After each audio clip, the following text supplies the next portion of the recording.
You ever have that one buddy who never lets a compass or common sense get in the way of his instincts?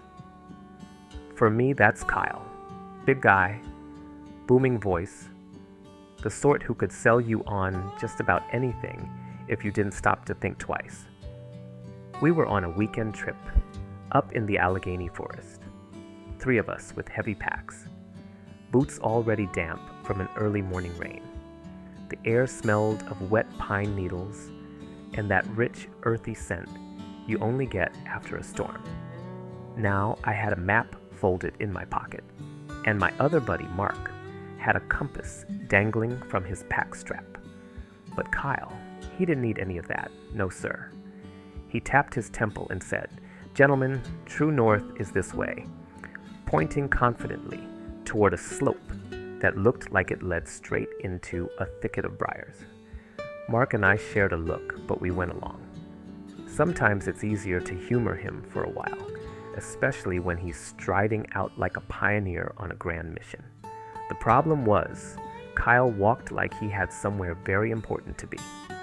Within minutes, he had us tramping through shin-high ferns, ducking under low branches, and sliding down patches of mud, slick as soap. He kept saying things like, "See how the moss grows? That means we're dead on north." Even though the compass needle was stubbornly disagreeing, it became a kind of game. How long until Kyle's north led us back to where we'd started?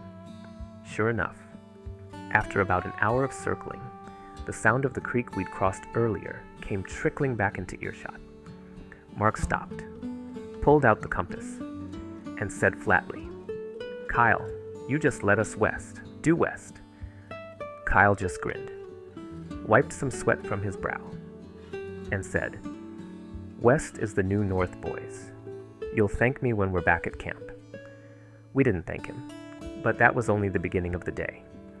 So after Kyle's "West is the new north" moment, Mark insisted we take a break by the creek to figure out where in the world we actually were. The water was running fast from the rain. The night before, cold and clear enough to sting your fingers if you dipped them in. I pulled out the map, spread it across a rock, and tried to orient us. Mark was tracing lines with his finger, pointing at landmarks we should have seen if we'd been going the right way. Kyle. He was leaning against a tree, arms folded, looking smug as if he'd just led us through a shortcut. "See, that bend in the creek there?" Kyle jabbed his finger at the map, completely ignoring the compass.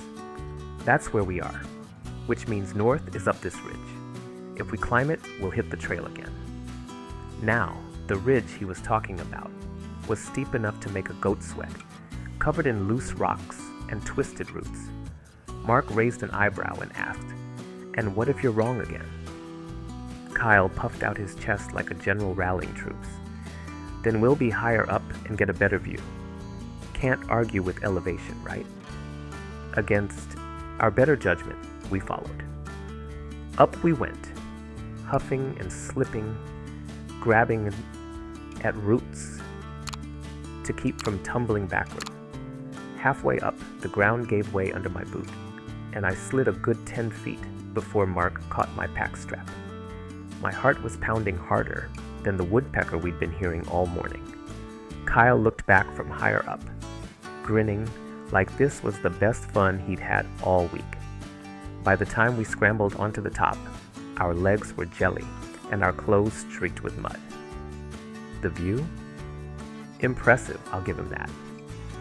You could see waves of green hills stretching out to the horizon, the storm clouds breaking apart into sunlight. But here's the kicker. From up there, we could clearly see the main trail snaking off in the opposite direction of where Kyle had sworn it would be.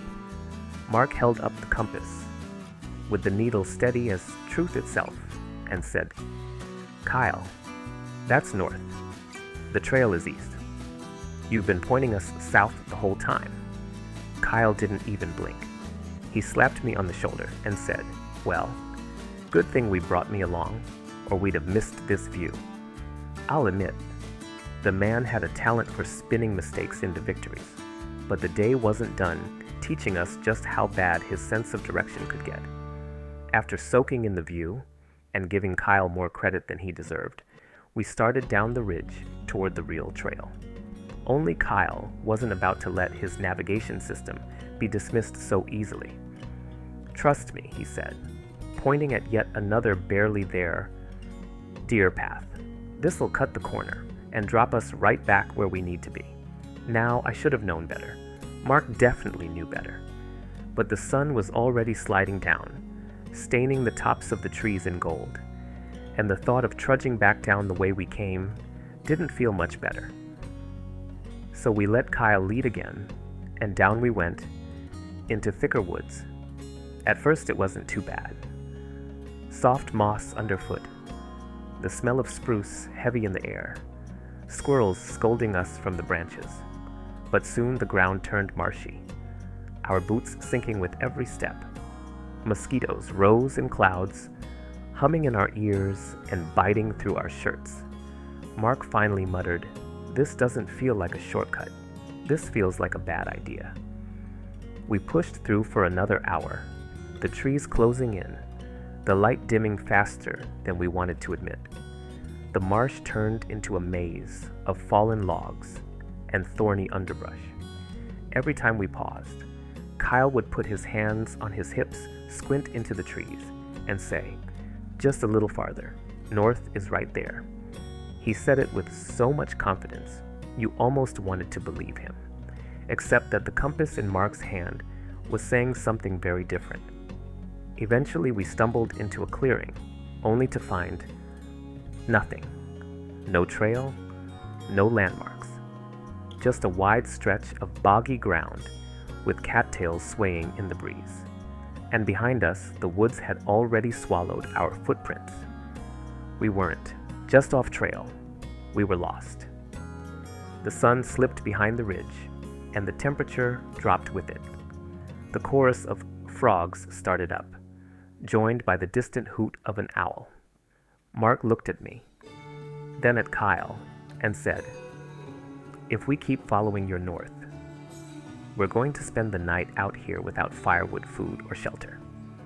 Kyle looked around, scratched his chin like a philosopher, and finally admitted, "Well, maybe the compass isn't completely wrong." That's when we knew we were in for a long night, if we didn't act fast. The clearing was quiet, in that heavy way woods get just before full dark, when every sound carries too far and makes you feel watched. The cattails were rustling in the breeze, and somewhere close a frog croaked, like a rusty hinge. Mark set the compass on a flat rock, tapping the needle with his finger. "East," he said firmly. "That's where the trail is. I'm done wandering in circles." Kyle crossed his arms and shook his head. "East looks swampy. North feels right." He kept saying it like it was gospel. "Feels right." Trouble is, we'd been following his feelings all day, and they'd led us straight to a mosquito-infested bog. I finally spoke up. "Kyle, if we don't get back to the trail in the next half hour, we'll be building a lean-to out of cattails and hoping raccoons don't try to move in." That got a laugh out of Mark, though it was the nervous kind. Reluctantly, Kyle agreed to follow the compass, so we turned east, pushing through reeds and muck that sucked at our boots like it wanted to keep them. My legs felt like lead, and every slap of a mosquito made me wonder why we hadn't stayed in camp to roast hot dogs instead of chasing shortcuts. The forest finally firmed up underfoot again, pine needles replacing mud, and just when I thought maybe we'd have to admit defeat, Mark froze. "Listen," he whispered. We held our breath, and sure enough, faint, but steady, the sound of rushing water. A stream, and on the map, that stream cut across the trail we'd been aiming for. We hurried toward it, tripping on roots, branches snagging at our packs. The sky above was fading from purple to black, the first stars winking through. At last we broke out onto the bank of a stream no wider than a pickup truck, water gleaming silver in the twilight. And across it, clear as day even in the fading light, was the trail.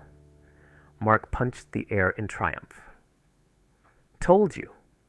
Kyle, not missing a beat, stepped up beside him, clapped him on the back, and said, "And if I hadn't pushed us north, we never would have made it here so quick." Mark and I just stared at him. The man was absolutely unshakable in his confidence, wrong or right. We found a flat patch of ground beside the trail and wasted no time making camp. Firewood gathered, tents pitched, supper cooking. It all happened fast because we were bone tired and not eager to repeat the day's mistakes. As we sat by the fire later, the flames dancing shadows across the trees, Kyle held out his tin cup of coffee and said, "You boys worry too much. I've never been lost in my life." And the worst part, he believed it. That night the woods were still, save for the crackle of our fire and the steady chorus of crickets. The stars came out bold, glittering like shards of glass, scattered across the black velvet. I leaned back against a log, my belly full of beans and bread, toasted over the flames, and thought about the long, muddy path that had dragged us there. My shoulders ached, my boots were caked, and my legs carried the kind of soreness that only comes from climbing a ridge you never should have been on in the first place. Kyle was still holding court, gesturing grandly with his tin cup, like some explorer from another century. "North is a state of mind," he declared, his face glowing with firelight. "It's not about the compass, it's about confidence." Mark nearly choked on his drink, trying not to laugh, and I had to bite the inside of my cheek to keep a straight face. But the truth is, that's just who Kyle was. Wrong as rain on a fishing trip, but never second-guessing himself. And somehow that confidence, misguided though it might be, kept the mood light, even when things could have gone sour. If it had just been me and Mark, we might have spent the whole day bickering over bearings, stewing in frustration. With Kyle, at least we had stories. As the fire burned low, I found myself watching the shadows dance across his face. There was something oddly comforting about knowing he'd always march forward, even if it was in the wrong direction. Because eventually, by luck, persistence, or sheer stubbornness, he'd land us somewhere worth remembering. The next morning, when we packed up camp and shouldered our packs, Kyle pointed to the rising sun and said, "All right, gentlemen, east is this way." Mark and I looked at each other, then burst out laughing so hard we had to stop walking. For once, he was actually right, but not because he'd checked. Just because even a broken compass finds true north twice a day. That trip taught me something. Sometimes you don't need perfect navigation to make a journey worthwhile. Sometimes all you need is a friend who can make you laugh at the wrong turns, who can turn frustration into a story you'll tell by the fire years later. And as for Kyle, he still can't find north to save his life. But if you ever want an adventure, well, he's the first man I'd call.